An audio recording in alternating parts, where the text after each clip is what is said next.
দেখিতে গিয়াছি পর্বতমালা, দেখিতে গিয়াছি সিন্ধু। দেখা হয় নাই চক্ষু মেলিয়া, ঘর হইতে দুই পা ফেলিয়া, একটি ধানের শীষের উপর একটি শিশির বিন্দু।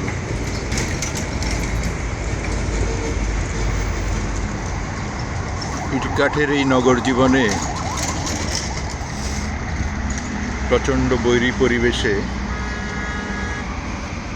একটি ল্যাম্পপোস্টের আড়ালে আশ্রয় খুঁজে জন্ম নিয়েছে একগুচ্ছ ধান গাছ। জন্মের ইতিহাসটাও বেশ বিচিত্র। কোনো কৃষকের ভালোবাসায়, মায়ায়, মমতায় তার জন্ম হয়নি।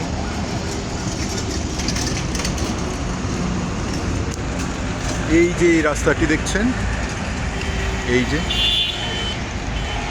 হচ্ছে ঢাকা চট্টগ্রাম মহাসড়ক,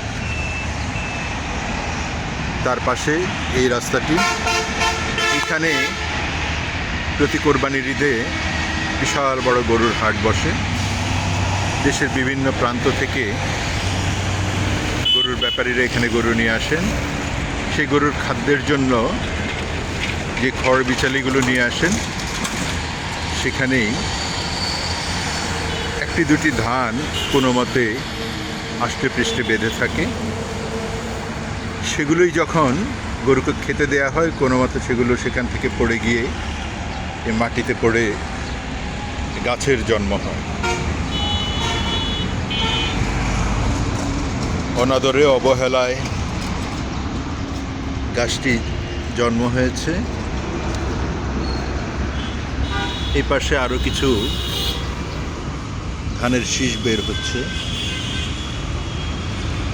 জানি না শেষ পরিণতি কি হবে। এই ধানগুলো পরিপুষ্ট হয়ে এই গাছটি তার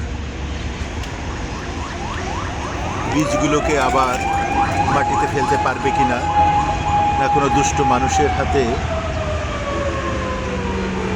উপড়ে যাবে তার জীবন, ধ্বংস হয়ে যাবে বীজগুলো। কিন্তু তারপরও আমাদের এই যান্ত্রিক জীবনের, এই নগর সভ্যতার মাঝে এই ল্যাম্পপোস্টের আড়ালে আশ্রয় খুঁজে পাওয়া এই ধান গাছটিকে দেখে, একগুচ্ছ ধান গাছকে দেখে সত্যি খুব ভালো লাগে।